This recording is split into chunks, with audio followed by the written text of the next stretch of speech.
All right, first of all, Jason, let's talk about kind of been a whirlwind since you announced your retirement, talking about being back home and seeing all the folks that you grew up with. Yeah, I'm just getting back today, so it's this is always a special weekend. This is one that you have marked on the calendar. You know, the last 6 weeks I've been forced to reflect as I made that decision. And as I reflected back on the journey and the ride, I can't help but think this is where it started for me. And so it's, puts a smile on my face. I appreciate the sacrifices and the commitment and the people that allowed me to chase my dreams. Steak and burger. First of all, I had to ask, just what is that? Who gets the steak, who gets the burger? I found that the adults get the burger, kids get the steak. But the main thing is, it's all for the Boys and Girls Club. How has the Boys and Girls Club impacted your life? Well, it's been a huge opportunity for me. I mean, most people know, it wasn't always easy, but when I came to East Tennessee, that was a huge opportunity for me to join something, be a part of it, playing basketball and going down there and being part of the rec teams. And so now with where I'm at today, it's a no-brainer to be able to pour into them, allow them to maybe get some more resources so they can make a difference. So for these young kids today, get off the iPads, get off the other stuff, and get to the club and get around other kids that have the same dreams as you do. And so I just think it's a great platform for these young kids and the boys and girls to be able to go chase their dreams, and great role models that are working there. Talk about being a father. I met your boys. I don't think I've ever met your boys. I met them just a minute ago with your brother Ryan. Talk about being a father and talk about some of the things that obviously you learned growing up from your grandfather that you've tried to instill into them. Well, I think, when you go on this road and you become a professional athlete, and the successes you have, you realize there's a huge platform to have that you can make a difference. And, I've caught myself as my boys have come to age that I'm repeating the same things to them that my grandfather said to me. And that's true character. That's true leadership when you find yourself doing that. And, life's changed. Life's certainly a lot easier for them than it was for me. But I think they see the hard work and commitment and how you treat people. And I said it in my retirement press conference there, Kenny. It's like, hey, they'll forget the touchdowns. They're going to forget the big catches. But what they won't forget is how you treated them. And certainly that's what I try to do and what my wife and we try to instill in our kids. Let's talk about that retirement. We've gone through OTAs. We're now in mini camp. Has it sunk in you? Well, it's emotional. I mean, there's days when you wake up and you say, man, I'd love to go run a Y option right now or a seam and be a part of the guys. I mean, you miss the locker room. And, again, when I retired, and I said in my press conference, is that, I don't know that any man knows when his time's come to give it up. This is a young man's game. It is father time. It catches up to all of us. And I think more than anything else, it's the standard in which I demanded for myself to play. But to make 11 Pro Bowls in 15 years and have the accomplishment, there was only one goal I didn't achieve, and that was win a championship. And, that's tough to swallow, and that's why it took so long for me to make that decision. But great opportunity to stay around the game and kind of share with the fans my insight and my knowledge over the course of 15 years. And I'm excited for the next challenge. Had this opportunity not come up to go to Monday Night Football, would you still retire? Would you still be playing? And if so, for how long? Well, I think for a long time I've been thinking about the last couple of years. I was in a meeting with Jerry at the end there, and I said, Jerry, I've been year to year for about 3 years now. I've been day to day for about 3 years.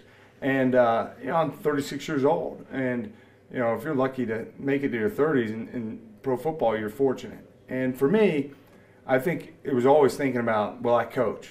Where will be the next step? And I'm a big believer that you don't look back. You just keep on planting grass. Don't worry about picking the weeds. And so there was all these different opportunities that I thought that I could maybe do. And I don't know. I always thought, man, I want to play at the highest level when I have to get off the ride. I don't want to just die on the vine, so to speak. I want it to be Jason's a really good football player and then he's gone. Not, hey, man, that guy may hang around 2 years too long. And so I've accomplished a lot of things, and that's what made this decision happen. And fortunate enough to be able to join a great opportunity and a platform to sit in that chair of John Madden and Dandy Don and John Gruden and share the game. Any type of shtick you're gonna have? Turn out the lights. Is that gonna be you? I mean, you're entering into a world of makeup and people putting powder on your nose. I mean, you ready for all that? Well, I'm hoping you can give me some tips here this weekend. But more than anything, because I know there was many Friday nights my grandfather and family sat around watching you tell the recaps of the game. I never knew how you got through the game so quickly. You know, somebody's in my ear and I'm trying to talk. I'm like, hey, we need to slow down. They said, this is Monday Night Football, buddy. You got to get used to it. But I think more than anything else, as you embark on a new challenge, is that, you know, when I look at it, and that's what when I made the decision, like, what do I want to be as a broadcaster? And my buddy Tony, he had great success in his first year. But I think it's John Madden. And really, you're comparing yourself for what you want to become the greatest to ever do it. And, you know, I don't know if I have that boom, bam, look at, you know, I don't know if I have any of that stuff. But I know that I'm very genuine and I have a very authentic way to communicate. And I have a passion and love for the game, just like the fans across the country do. And so I want to share that. And, you know, hopefully I make them proud and they enjoy watching. Just in case we don't sit down again like this over the next 5 years, we talked about this 10 years ago. Next stop is Hall of Fame. Talk about that. A Hall of Fame where you're enshrined, your kids, their kids, forever will be able to see what you accomplished, not only as on the football field, but also as a person. Well, it puts chill bumps on my arms and hair on the back of my neck stand up. Not that, hey, look, will it be first ballot? Will it be second year? We have to wait a few years. I mean, just to be mentioned with those men. And I was fortunate enough last year to go up there when Jerry Jones got inducted. And I just took a minute to sit around. I saw a couple of my stats that I was able to achieve over the course of my career, and it's recognized there. And just seeing that, a pair of gloves or, you know, that represent the cleats that are sitting in the Hall of Fame in Canton. And to think that there's a possibility that maybe there can be a bust up there. And I'm honored because I never thought about that when I was playing. I just said, hey, I'm just trying to have a good day today. Just, you know, and when I look back at it, and I know in 5 years I'll probably do the same thing, the journey is the reward.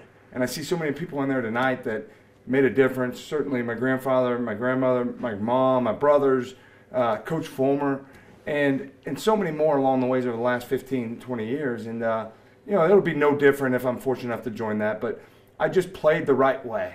And sometimes when you look back, as you said, you be proud of how you did it, because there is a right way to do it. And I wasn't perfect, but I tried like heck to do it the right way.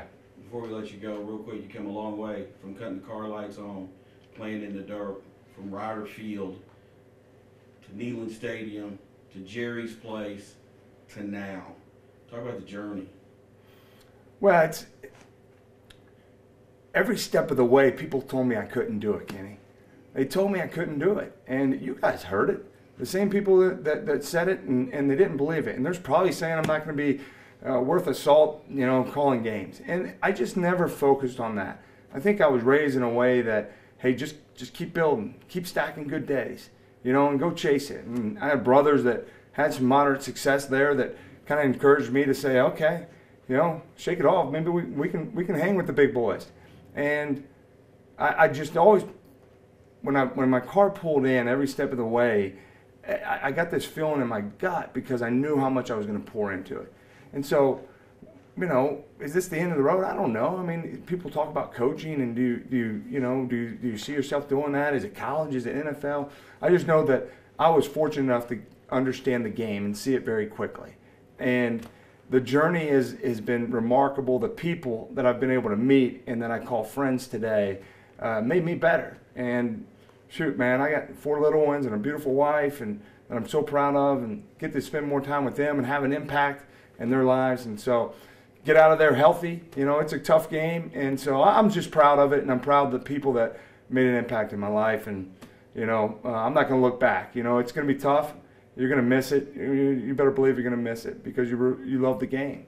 But the journey is the reward, and it's been a heck of a journey for me.